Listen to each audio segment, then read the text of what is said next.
Assalamualaikum warahmatullahi wabarakatuh. Perkenalkan, nama saya Vivi Arinisha Fitri dengan NIM 25124. Saya Patricia Putri Eka Martavianti dengan NIM 25123. Di sini kita akan menjelaskan tentang fisiologi anatomi. Sebelum itu kita akan menyebutkan 3 pembelahan anatomi untuk mempermudah penjelasan materi kali ini. Yang pertama ada sagittal atau belahan tengah, yang kedua ada frontal atau pembelahan samping, yang ketiga ada transverse atau pembelahan secara horizontal. Lanjut, kita akan menjelaskan tentang istilah anatomi. Yang pertama ada anterior atau lebih dekat ke depan, medial atau bagian tengah, superior bagian atas, dextra bagian kanan, ventral bagian depan ruas tulang belakang, proxima yang dekat dengan sumbu tubuh, parietal lapisan luar, horizontal bagian datar, transversal bagian otongan melintang, posterior bagian yang dekat dengan belakang, lateral bagian samping, sinistra bagian kiri, dorsal bagian belakang ruas tulang belakang, eksternal bagian luar, dan inferior bagian bawah. Selanjutnya ada distal atau menjauhi batang tubuh, contohnya pergelangan tangan terletak distal terhadap siku. Kemudian ada perifer atau pinggir atau tepi, kemudian ada visceral atau lapisan dalam, kemudian ada profunda atau lebih jauh dari permukaan, contohnya tulang hasta dan tulang pengumpil terletak lebih profunda dari otot tangan bawah.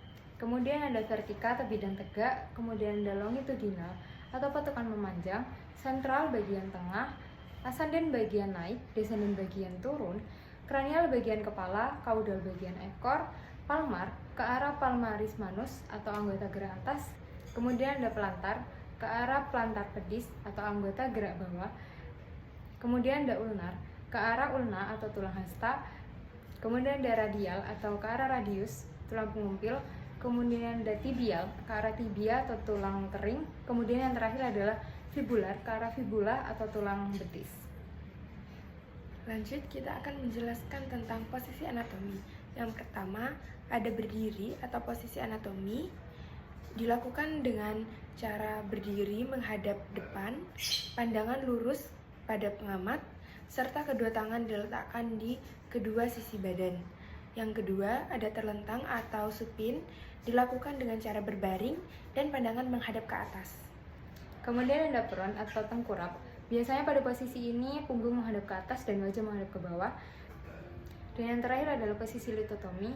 Pada posisi ini biasanya tubuh dibaringkan secara telentang, kemudian paha diangkat secara vertikal dan betis lurus secara horizontal. Dan biasanya lengan dibentangkan seperti sayap. Lanjut, kita akan menjelaskan tentang arah gerak. Yang pertama ada fleksi dan ekstensi, yang kedua ada abduksi dan aduksi, yang ketiga ada rotasi atau memutar sendi, yang keempat ada elevasi dan depresi. Kemudian ada inversi atau memutar pergelangan kaki ke arah dalam, dan ada eversi atau memutar pergelangan kaki ke arah luar. Kemudian ada supinasi, pronasi, yang terakhir adalah endorotasi, eksorotasi. Kemudian kita akan menjelaskan rongga-rongga yang ada di dalam tubuh. Yang pertama adalah rongga yang ada di dalam kepala, meliputi rongga tengkorak atau cavum cranialis, isinya itu otak besar atau cerebrum, otak kecil atau cerebellum, dan yang terakhir adalah batang otak atau brainstem. Kemudian ada rongga mata atau cavum orbital, isinya yaitu bola mata atau orbita. Kemudian ada rongga hidung atau cavum nasi, isinya yaitu tempat lewatnya udara pernafasan. Kemudian ada rongga mulut atau cavum oris, isinya yaitu lidah dan gigi. Dan yang terakhir yaitu rongga telinga tengah atau cavum timpani, isinya yaitu tulang-tulang pendengaran seperti malleus, incus, dan stapes. Lanjut, yang kedua adalah rongga pada bagian badan. Yang pertama adalah rongga dada atau cavum thoracis, isinya meliputi paru-paru atau pulma, jantung atau kardio, pembuluh darah aorta, pembuluh darah vena cava, arteri dan vena pulmonalis, trakea, bronkus, dan esofagus.